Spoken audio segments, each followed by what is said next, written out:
Hello everyone, I am Hằng. In this video, I will talk something about the rotation in motion of rigid bodies. So firstly, let's talk about the outline of this part. The first one is cross product. The second one is rotation about a fixed axis.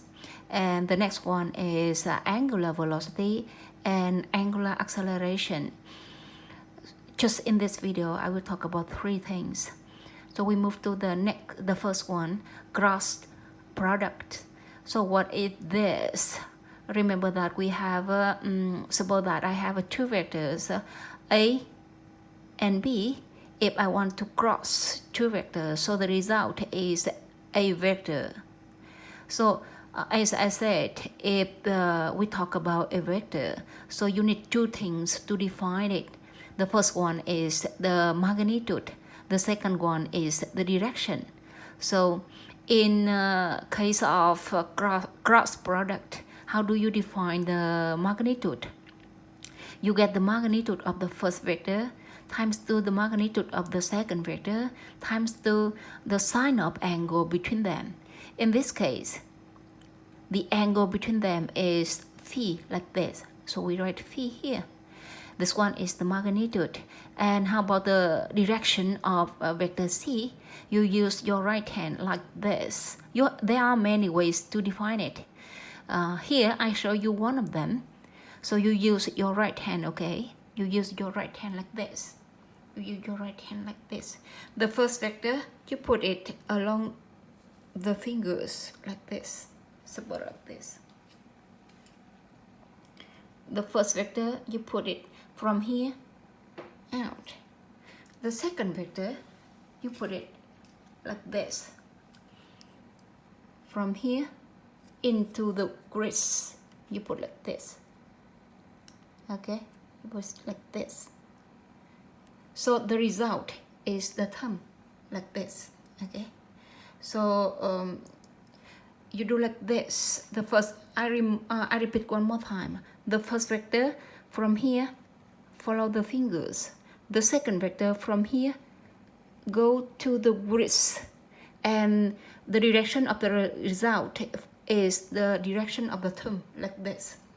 Okay, so take a look on this example. You have a vector A is the pink one, vector B is the blue one. So if you want to define the direction of A cross B, so I mean the direction of vector C, so you do like this. You do like this. So the direction of the thumb is the direction of vector C. So what I just tell you something like this.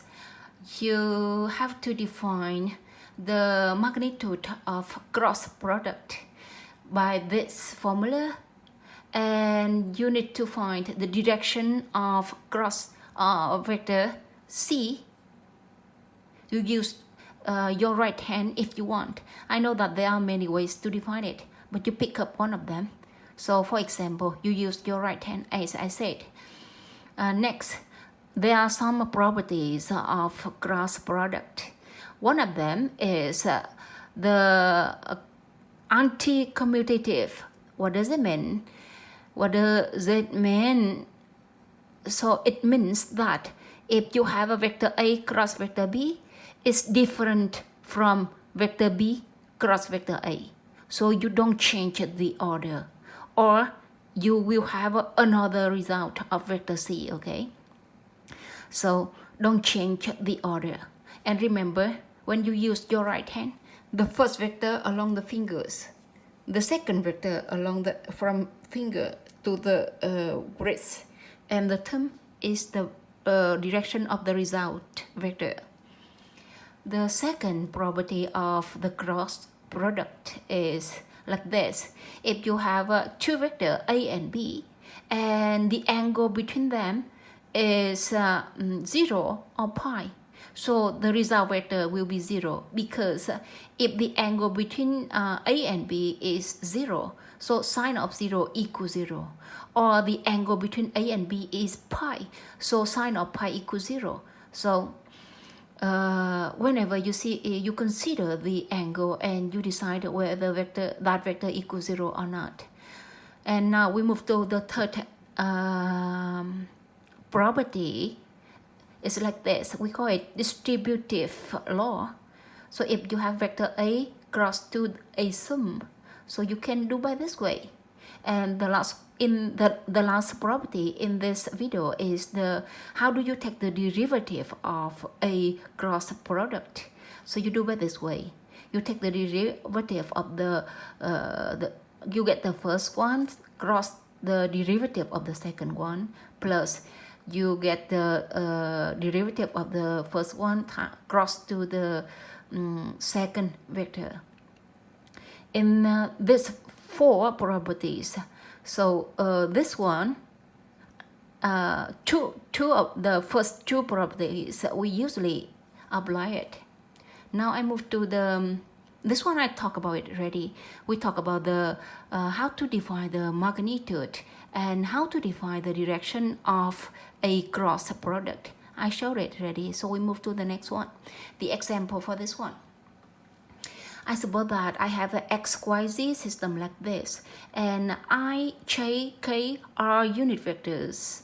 Now, if I want to cross vector I and vector J, so how do I define the result? So firstly, I define the direction of the result. The direction of the result. So yeah, we do like this. You put your right hand here. So the first vector is I. So you put, I suppose, so you put like this. The second vector is J. So you put like this. So the result vector is the term. Actually, the term along the OZ axis here.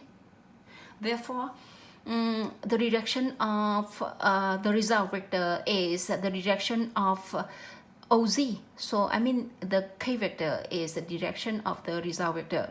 Next, we define the magnitude. How do we define the magnitude? We get the magnitude of the first vector I times to the magnitude of the second vector is J times to sine of angle between them, and angle between them is 90 degrees. So you have the magnitude of I is 1, the magnitude of J is 1, sine of 90 degrees is 1. So finally you have a magnitude of the result vector is 1, and the direction is along the OZ axis. Therefore, vector K is the result vector, because vector K is indicate the direction of OZ axis, and also vector K is 1. So I cross J equal K. Direction and magnitude is the same like K. Okay. Next, if you get the J cross K, so the result you have I here. Do the same step like this, and you have a result. Now, if you get K cross to I, so the result is J like this. And take a look here, you will see I and J and K are so they have a angle between them are 90 degree like this. Okay, I just gave you 3 examples. Now we move to the next one. Okay, rotation in reality. Rotation in reality is like this. Here are some examples. Rotation in our life. Next, we talk about the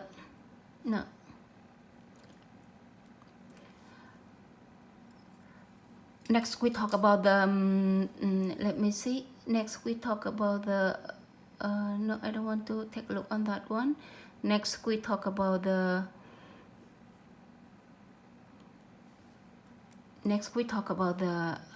angular velocity and angular acceleration. Actually, in this video, I just introduced something related to rolling without sliding, or rolling with sliding. So here is the example. I suppose that I have a wheel like this. I put it right here. So rolling without sliding. That means that this one will roll like this, and at the end. The second example is rolling with sliding. What does it mean? It starts from here. It start rolling a bit, and then sliding, and then rolling, and then sliding, like that. So we say that rolling with sliding.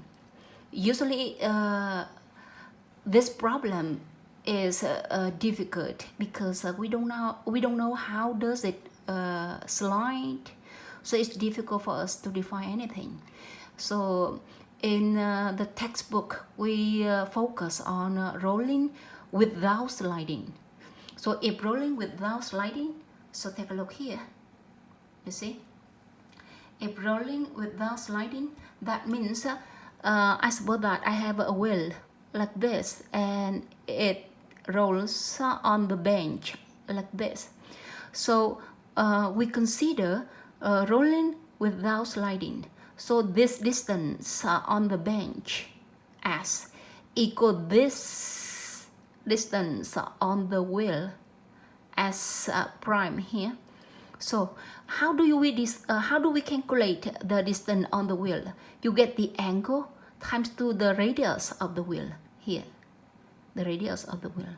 So if rolling without sliding, so the distance on the bench, we call it linear distance, equal the distance on the wheel, which defined by this formula, r times 2 delta theta. Delta theta is the angle corresponds to this distance.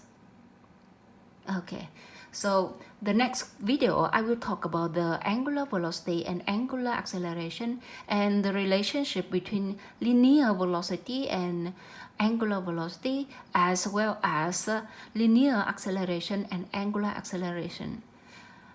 And I don't repeat about the rolling without sliding anymore. Thank you for listening.